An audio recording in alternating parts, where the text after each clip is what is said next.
Ketika aku berbeban berat, ku datang kepada Yesus. Amin, haleluya.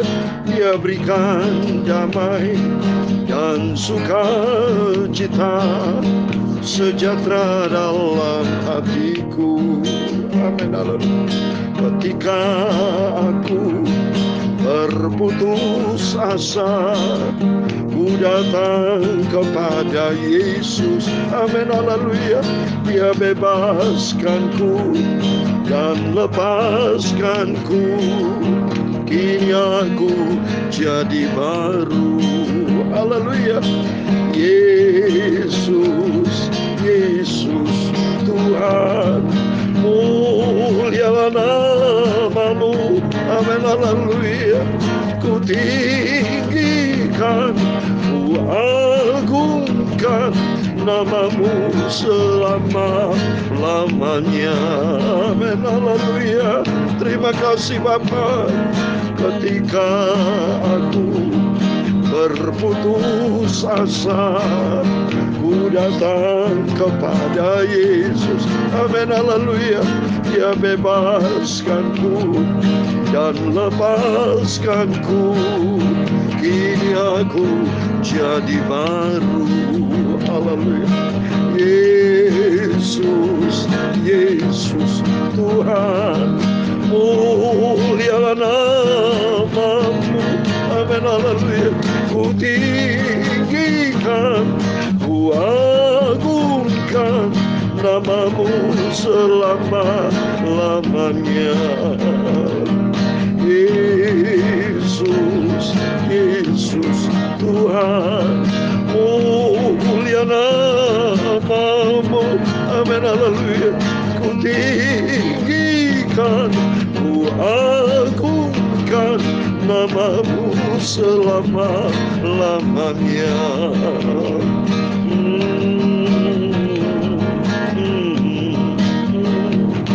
Dalam Matius pasal 11 ayat 28-29, marilah kepadaku semua yang lelah dan seluruh dan berbeban berat, aku akan memberikan kelegaan kepadamu.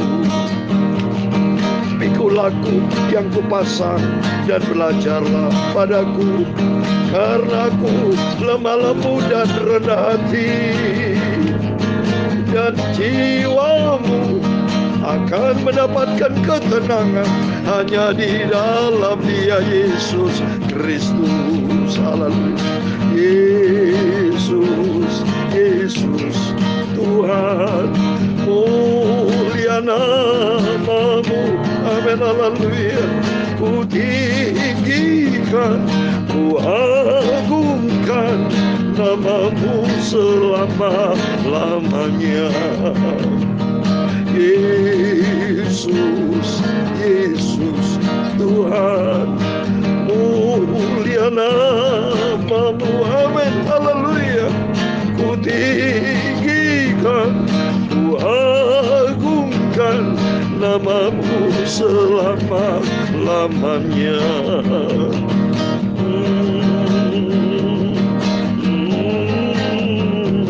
Ya Tuhan, punya mula kebesaran dan kejayaan, kehormatan, kemasyhuran, dan keagungan.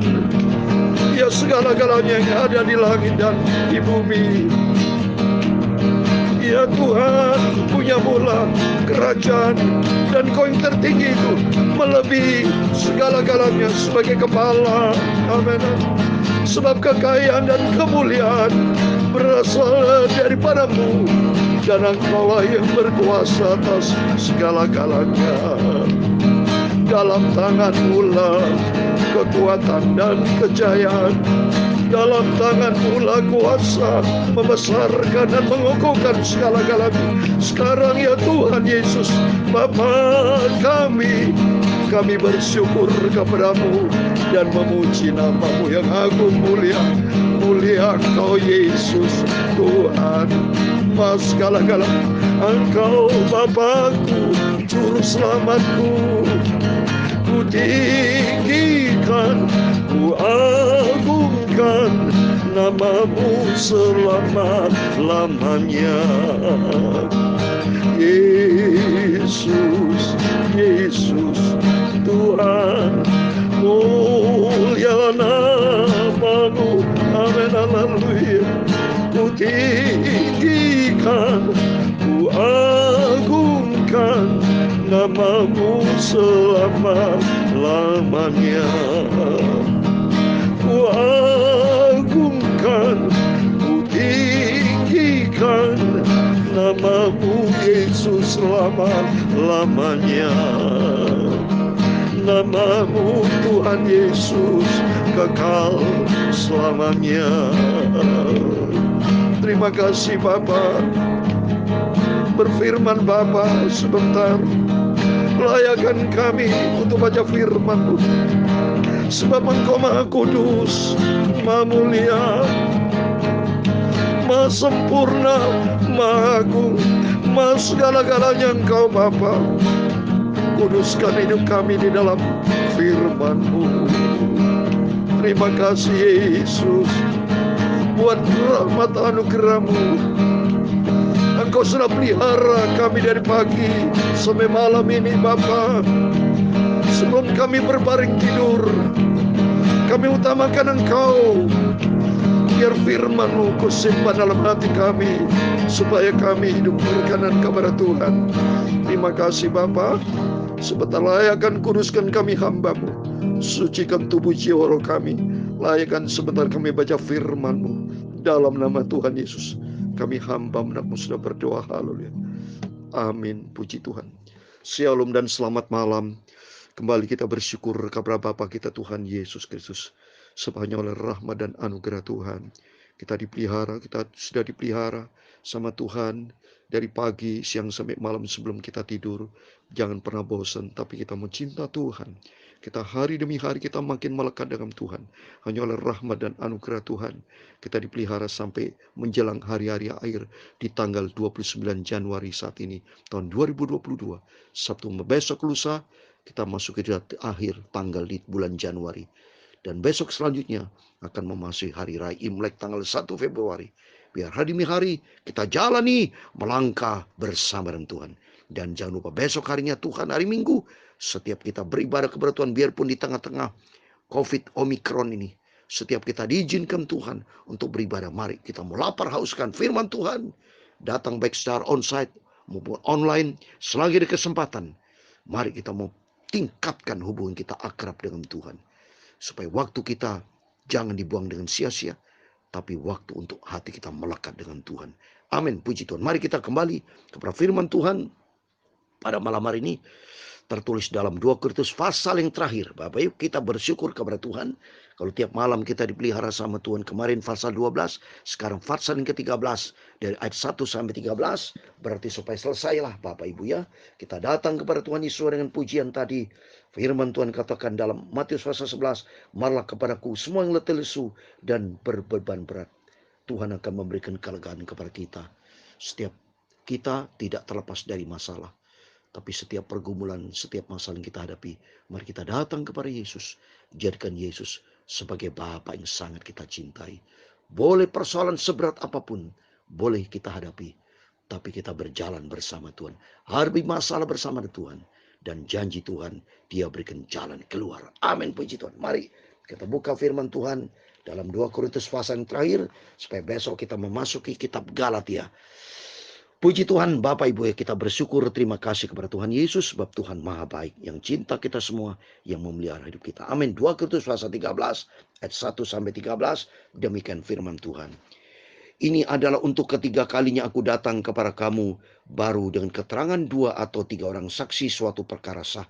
Kepada mereka yang di masa yang lampau berbuat dosa, dan kepada semua orang lain telah kukatakan terlebih dahulu, dan aku akan mengatakan sekali lagi, sekarang pada waktu aku berjauhan dengan kamu, tepat seperti pada waktu kedatanganku kedua kalinya, bahwa aku tidak akan menyayangkan mereka pada waktu aku datang lagi. Karena kamu ingin suatu bukti bahwa Kristus berkata-kata dengan perantaran aku, dan Ia tidak lemah terhadap kamu, melainkan berkuasa di tengah-tengah kamu. Karena sekalipun Ia telah disalibkan oleh karena kelemahan, namun Ia hidup karena kuasa Allah. Memang kami adalah lemah di dalam Dia, tetapi kami akan hidup bersama-sama dengan Dia untuk kamu karena kuasa Allah. Amin. Ujilah dirimu sendiri. Apakah kamu tetap tegak di dalam iman? Selidikilah dirimu. Apakah kamu tidak yakin akan dirimu bahwa Kristus Yesus ada di dalam diri kamu? Sebab jika tidak demikian, kamu tidak tahan uji. Tetapi aku harap bahwa kamu tahu bahwa bukan kami yang tidak tahan uji. Kami berdoa kepada Allah agar kamu jangan berbuat jahat, bukan supaya kami ternyata tahan uji, melainkan supaya kamu ini boleh berbuat apa yang baik, sekalipun kamu sendiri tampaknya tidak tahan uji. Karena kami tidak dapat berbuat apa-apa melawan kebenaran. Yang dapat kami perbuat ialah untuk kebenaran. Amin. Sebab kami bersukacita apabila kami lemah dan kamu kuat. Dan inilah yang kami doakan supaya kamu menjadi sempurna. Itulah sebabnya sekali lagi aku menulis kepada kamu ketika aku berjauh dengan kamu. Supaya bila aku berada di tengah-tengah kamu, aku tidak terpaksa bertindak keras. Menurut kuasa yang dianugerahkan Tuhan kepadaku untuk membangun dan bukan untuk meruntuhkan. Akhirnya, saudara-saudaraku, bersukacitalah, usahakan dirimu supaya sempurna. Terimalah segala nasihatku, sehati sepikirlah kamu dan hiduplah dalam damai sejahtera. Maka Allah, sumber kasih dan damai sejahtera akan menyertai kamu. Berilah salam seorang kepada yang lain dengan cium yang kudus. Salam dari semua orang kudus kepada kamu. Ayat 13 terakhir. Kasih karunia Tuhan Yesus Kristus dan kasih Allah dan persekutuan Roh Kudus menyertai kamu sekalian. Amin. Puji Tuhan. Demikian firman Tuhan yang sudah kita baca dengar di dalam nama Tuhan Yesus Kristus. Kita semua Bapak Ibu semua diberkati Tuhan. Kita bersyukur kepada Tuhan Yesus. Kalau setiap malam kita baca kitab perjanjian baru atas rahmat anugerah Tuhan dari sejak 1 Januari 2021 tahun lalu. Dan saat ini pada hari ke-393 hari Bapak Ibu, Saudara dan saya sudah mengakhiri surat Rasul Paulus di 2 Korintus pasal yang 13. Besok kita lanjutkan di kitab Galatia. Puji Tuhan, kita bersyukur kepada Tuhan. Yang penting kita lakukan terus. Hari demi hari kita lakukan dengan penuh kesetiaan kita. Hati kita merindu menantikan kedatangan Tuhan. Sudah saya katakan, kita merindukan kedatangan Tuhan Yesus. Kita mau rajin baca Alkitab. Dan kita lakukan firman Tuhan dengan penuh kesungguhan. Karena apa? Kerinduan dari Tuhan Yesus melalui hambanya Rasul Paulus. Supaya kita tahan uji. Bapak, ada dua hal yang saya mau sampaikan. Yang pertama, mari kita tahan uji di tengah-tengah dunia yang penuh dengan gelombang. Yang di tengah-tengah dunia penuh dengan masalah. Saat ini gelombang Omikron, COVID makin meningkat. Tapi apakah kita tahan uji menghadapi setiap pergumulan yang Tuhan izinkan turun ke atas dunia ini Bapak Ibu. Supaya dunia ini bertobat datang kepada Yesus. Supaya kita sungguh-sungguh mempertingkatkan, mempertebal iman kita kepada Tuhan. Seperti ayat yang kelima Rasul Paulus 2 Korintus 13 ayat 5 dikatakan, ujilah dirimu sendiri. Apakah kamu tetap tegak di dalam iman? Selidiki dirimu. Apakah kamu tidak yakinkan dirimu bahwa Kristus Yesus ada di dalam diri kamu?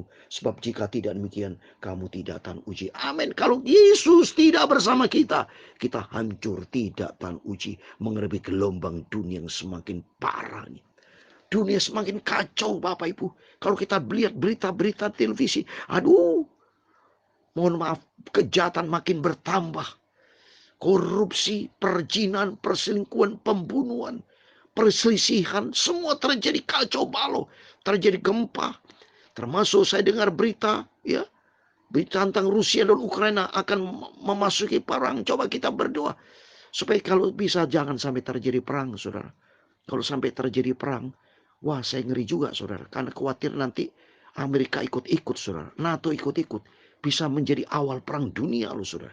Kalau mereka mengalami kesulitan, ujung-ujungnya tombol nuklir bisa disentuh. Kalau sampai tombol nuklir disentuh, selesai, saudara itu. Itu alat berat yang paling berat itu nuklir. Ini firman Tuhan sudah terjadi. Waktu mari kita bersyukur kepada Tuhan. Saya bersyukur. Terima kasih kepada Bapa Tuhan kita Yesus Kristus. Termasuk Bapak. Bersyukur kepada Tuhan. Kalau sampai detik kita lakukan setiap baca firman Tuhan. Dan mari kita semua menjadi pelaku firman Tuhan. Tanggalkan segala sifat kehidupan yang lama kita. Mari kita melangkah di dalam iman kita. Kata firman Tuhan, katakan tegak di dalam iman. Iman bisa berdiri tegak kalau kita hidup di dalam kebenaran firman Tuhan. Karena iman linear pula dengan firman Tuhan. Iman dan perbuatan itu dikaitkan dengan firman Tuhan. Kita lakukan firman Tuhan, menjadi pelaku firman Tuhan. Supaya nanti ujung-ujungnya kita hidup menjadi sempurna. Rasul Paulus 2 kali bicara sempurna. Coba kita lihat di ayat 9 dan ayat 11. Coba nih, di ayat 9 dikatakan, yaitu supaya kamu menjadi sempurna. Coba di ayat ke-9. Di ayat ke-11 sama. Sehati sepikirlah kamu dan hiduplah dalam damai sejahtera. Maka sumber damai sejahtera akan menyertai kamu. Dan usahakan dirimu supaya sempurna. Di ayat 11 ini. Kerinduan dari Tuhan Yesus supaya kita sempurna. Memang secara manusia kelihatannya impossible, saudara. Tapi ini firman Tuhan loh. Kita buka Matius pasal 5 ayat 48. Ini Yesus ini bicara. Matius pasal 5 ayat 48, demikian firman Tuhan. Karena itu haruslah kamu sempurna sama seperti Bapakmu yang di surga adalah sempurna. Sempurna bukan karena kekuatan kita. Yang penting kita ada firman Allah seperti ini. Harus ada kerinduan dari kita. Hari kita merindu seperti malam ini. Kita baca firman Tuhan. Pagi ini baca firman Tuhan. Pagi malam baca firman Tuhan. Saudara Bapak Ibu bebas mendengarkan YouTube dari berbagai macam hamba-hamba Tuhan. Kerinduannya supaya hari kita diproses sama Tuhan. Hari karakter kita, sifat kita, perilaku kita makin dibentuk sama Tuhan. Bagian bejana tanah liat yang dibentuk oleh penjunan kita sempurna. Supaya apa? Supaya karakter kita memiliki karakter Kristus. Langkah demi langkah kita menuju kepada kesempurnaan. Ini yang Tuhan mau, saudara. Supaya kita jangan mengabaikan firman Tuhan. Tapi mari kita lalai dalam pelayanan. Jangan kita lalai apapun dalam hidup kita. Karena Tuhan tuntut kita tanggung jawab. Hidup kita satu kali di dunia ini. Jangan pernah lalai apapun keadaannya kita. Oleh itu mari kita mempertebal iman kita. Baca rajin firman Tuhan. Supaya iman kita dapat ditingkatkan. Pandang kepada Yesus. Sesuai dengan firman Tuhan dalam Ibrani 12 ayat 2. Mata kita tertuju kepada Yesus. Yang membawa iman kita kepada kesempurnaan. Suatu hari kelak kita tinggalkan dunia ini. Hati kita harus merindu, Bapak. Rindu. Saya sendiri merindu kalau sudah bicara pelayanan. Aduh, hati kita bersama sukacita. Hati saya sangat sukacita. Rasanya kalau saya boleh bilang kurang tidur loh Bapak Ibu. Tiap hari saya ya tidurnya itu jam 3, jam 4 setelah doa. Setelah doa jam 3, jam 4, jam 5. Ya, terus setelah itu tidur sebentar. Bangun lagi itu banyak berdoa. Banyak tingkatkan lebih dekat sama Tuhan. Sebab hanya Yesus satu-satunya Tuhan Juru Selamat. Tidak ada lain. Bukan keuangan menjadi Juru Selamat. Bukan aset kita. Bukan dunia ini menjadi Juru Selamat kita. Hanya Tuhan Yesus satu-satunya Tuhan dan Juru Selamat kita. Saya kasih ayat terakhir. 1 Tesalonika 23. Ini menjadi kesukaan saya. Bersama Bapak Ibu, kerinduan kita karena kita menantikan kedatangan Tuhan. 1 Tesalonika 5 ayat 23, demikian firman Tuhan. Semoga Allah damai sejahtera menguduskan kamu seluruhnya. Dan semoga roh, jiwa dan tubuhmu terpelihara sempurna dengan tak bercacat pada kedatangan Yesus ke Tuhan kita. Amin. Suatu hari kelak cepat atau lambat, Yesus is coming soon. Dia akan datang karena dia yang punya dunia. Dia merindu untuk dengan bertemu dengan Bapak Ibu Saudara semua. Kita semua adalah anak-anak seperti kita kalau pergi ke luar negeri, ya. Seperti contoh ilustrasi, pasti pengen pulang ketemu dengan anak-anak kita. Apalagi Tuhan Yesus yang jauh lebih luar biasa sempurna. Dia sangat mencintai kita semua. Kita berharga di mata Tuhan. Dalam Ulangan 32 ayat 10 dikatakan, kita bagikan biji mata Tuhan, dijaga, diawasi. Kita dicinta sama Tuhan. Suatu hari kelak Yesus akan datang. Tuhan sudah sediakan hidup kekal surga buat selama-lamanya. Oleh itu mari kita mau cinta Tuhan. Kita mau mengasihi Tuhan. Kita mau datang kepada Yesus. Serahkan semua beban berat kita. Apapun persoalan kita di tengah-tengah COVID saat ini, Omikron, kita serahkan ke dalam tangan Tuhan. Berjalan bersama Tuhan. Biarpun kita melaksanakan protokol kesehatan harus itu bersifat horizontal. Tapi vertikalnya kita datang kepada Yesus. Kita sentralnya Tuhan Yesus. Kita mau melekat dengan Tuhan. Dan langkah demi langkah kita menuju kepada kesempurnaan sama seperti Yesus. Dan Tuhan akan memberkati kita semua. Amin. Yesus, Yesus Tuhan. Mulialah namamu. Amin. Haleluya. Ku tinggikan, ku agungkan namamu selama-lamanya. Amin, haleluya. Yesus, Yesus Tuhan, mulia namamu. Amin, haleluya. Ku tinggikan, ku agungkan namamu selama-lamanya. Amin, haleluya. Yesus, Yesus Tuhan, mulia namamu. Amin, haleluya. Ku tinggikan, ku agungkan namamu selama-lamanya. Namamu Tuhan Yesus yang ku cinta, namamu Tuhan Yesus juru selamatku. Amin, haleluya. Tuhan memberkati engkau dan melindungi engkau. Tuhan menyinari engkau dengan wajahnya dan memberi engkau kasih karunia. Tuhan mengarahkan wajahnya kepadamu dan memberi engkau damai sejahtera. Bapa kami yang di surga, dikuduskanlah namamu. Datanglah kerajaanmu, jadilah kehendakmu di bumi seperti di surga. Berikanlah kami pada hari ini makanan kami secukupnya, dan ampunilah kami akan kesalahan kami, seperti kami juga mengampuni orang bersalah kepada kami. Dan jangan membawa kami ke dalam pencobaan, tetapi lepaskan kami dari yang jahat. Karena engkaulah yang punya kerajaan dan kuasa dan kemuliaan sampai selama-lamanya. Amin. Puji Tuhan, selamat malam. Jangan lupa berjaga dan berdoa. Besok hari Minggu, harinya Tuhan, kita semua beribadah onsite online, dan Tuhan bersama kita. Immanuel, puji Tuhan, haleluya, amin.